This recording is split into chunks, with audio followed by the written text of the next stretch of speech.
अस्सलामुअलैकुम। तो आज का जो टॉपिक है ये एक्सपेरिमेंटल रिसर्च डिज़ाइन है।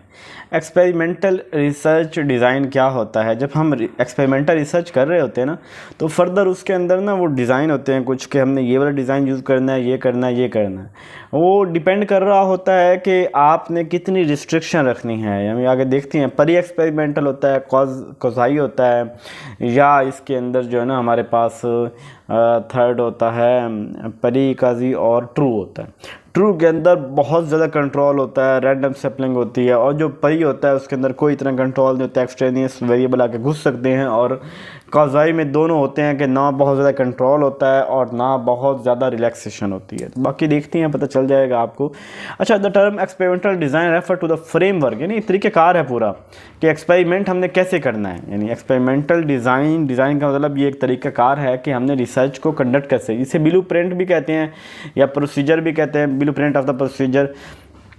It enables researcher to test hypothesis to reach conclusion about relationship between, यानी ये हमें बताता है कि जो इंडिपेंडेंट और डिपेंडेंट वेरिएबल है इनका आपस के अंदर रिलेशनशिप क्या है, ठीक है। और ये हमें बताता है it guide us how subject are assign to experimental or control group. तो ये बताया, इसके अंदर हमें पता चलता है कि एक्सपेरिमेंटल ग्रुप और कंट्रोल ग्रुप कौन से हैं, फिर कंट्रोल ग्रुप को कौन कौन से टास्क असाइन किए गए हैं, और कंट्रोल ग्रुप के अंदर कितना कंट्रोल है, कंट्रोल ग्रुप के अंदर एक्सट्रेनियस वेरिएबल कितने इफेक्ट कर रहे हैं, इंडिपेंडेंट वेरिएबल का डिपेंडेंट वेरिएबल के ऊपर कितना जो है वो असर हो रहा है। ये सारे काम इसकी ऑब्जर्वेशन की जाती है, ठीक है। थोड़ा बहुत आपको पता चल जाएगा, मैंने सारी बातें आसान करके बता दी हैं आपको।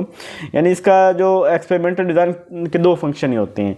एक तो ये होता है कि इसके अंदर जो हाइपोथेसिस होती है उसको हम यानी to establish a condition for the comparison required to test the hypothesis of the experiment। वही हम हाइपोथेसिस को टेस्ट कर रहे होते हैं पहले, वो इंडिपेंडेंट वेरिएबल का इफेक्ट डिपेंडेंट वेरिएबल के ऊपर देख रहे होते हैं। जो हमारी हाइपोथेसिस होती है ऐदर के वो ठीक है कि गलत है, ये बात कर रहे होते हैं। फिर वो जो रिज़ल्ट हमें वहाँ से मिल रहे होते हैं उसका हम स्टैटिस्टिकल एनालिसिस कर रहे होते हैं और उस मीनिंगफुल इंटरप्रिटेशन, इसके रिजल्ट्स निकालते हैं। तो समझ आई कि पहले वही काम जैसे हम क्या करते हैं, कंट्रोल ग्रुप या कोई भी रिसर्च को क्या करते हैं कि हाइपोथेसिस को टेस्ट करते हैं। यहाँ भी वही हाइपोथेसिस को टेस्ट करते हैं, फिर हाइपोथेसिस को टेस्ट करना या उनके जो रिजल्ट्स आते हैं उसका एनालिसिस करना, उसको इंटरप्रेट करना, उसको मीनिंगफुल लेके आना और फिर उसके रिजल्ट को देखना, ठीक है। ये होती हैं। तो तीन टाइप्स हैं, परी experimental research design, true experimental research design और कोज़ाई भी बोलते हैं, कॉजी भी बोलते हैं एक्सपेरिमेंटल रिसर्च डिज़ाइन। परी में क्या होता है कि परी के अंदर वही सेम होता है कि डिपेंडेंट वेरिएबल के ऊपर इंडिपेंडेंट वेरिएबल का क्या असर हुआ है वो हम देख रहे होते हैं। और इसके अंदर जो है वो कंट्रोल बहुत लेस होता है, रैंडम सैम्पलिंग इसके अंदर नहीं होती डाटा की, और इसके अंदर जो है वो एक्सट्रेनियस वेरिएबल, यानी अब जो कंट्रोल ग्रुप तो ऐसा होता है ना जिसमें एक इंडिपेंडेंट एक डिपेंडेंट और तीसरी चीज़ कोई और भी साथ में उसके असर, क्योंकि वहाँ पे पुअर कंट्रोल होता है इसके अंदर। तो पुअर कंट्रोल होने की वजह से और चीज़ें भी जो है ना वो उसके अंदर असर कर रही होती हैं।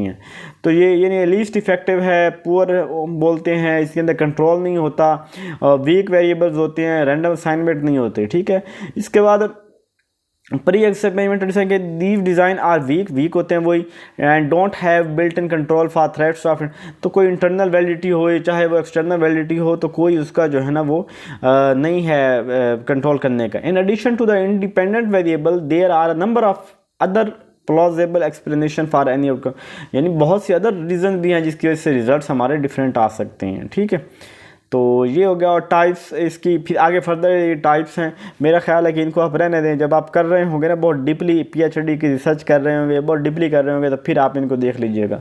तो वन शॉट की स्टडी है, one group pre test post test, तो स्टैटिक ग्रुप कंपेरिजन, मेरा ख्याल है इसको भी रहने दें आप। अच्छा, नेक्स्ट है जी ट्रू एक्सपेरिमेंटल रिसर्च डिज़ाइन, यानी इसके अंदर बहुत सख्त कंट्रोल होता है। यानी कंट्रोल ग्रुप है उसके अंदर इंडिपेंडेंट वेरिएबल का असर डिपेंडेंट के ऊपर देखा जा रहा होता है, लेकिन जो एक्सट्रेनियस वेरिएबल है, इंटरवीनिंग वेरिएबल है, इधर उधर से आने वाले वेरिएबल है, उनके ऊपर सख्त कंट्रोल होता है। वो हाइपोथेसिस के ऊपर असर नहीं कर सकते।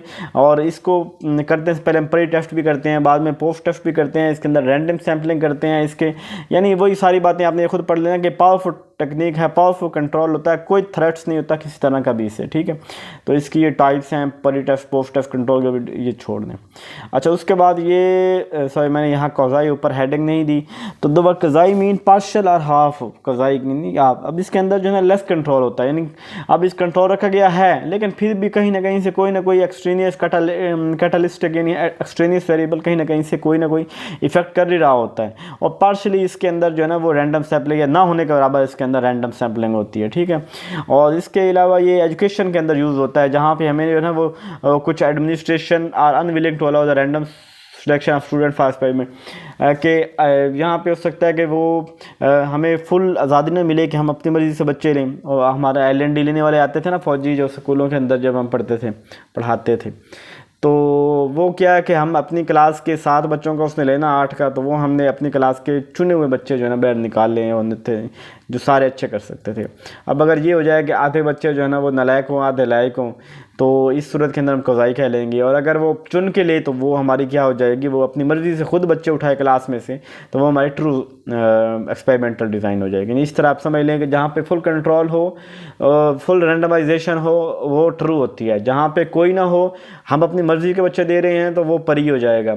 और जहाँ पे जो है वो है ज़्यादा भी हो सकते हैं, कुछ उनकी मर्ज़ी कुछ हमारी ले दे के, तो ये वाली जो होती है ये हमारी होती है कज़ाई एक्सपेरिमेंटल डिज़ाइन। तो इसके अंदर लेस कंट्रोल होता है, रैंडम इसके अंदर भी नहीं होता, और ट्रीटमेंट जो है वो डिफ़र करता है समटाइम ज़्यादा या किस तरह, एंड मैनी अदर वे मुख्तलिफ़ तरीक़ों से ट्रीट किया जा रहा होता है, ठीक है। ये था हमारा आज का, इसकी ये टाइप्स देख लीजिएगा, कोई नहीं करने की ज़रूरत, वैसे इसे अपना ख्याल रखिएगा।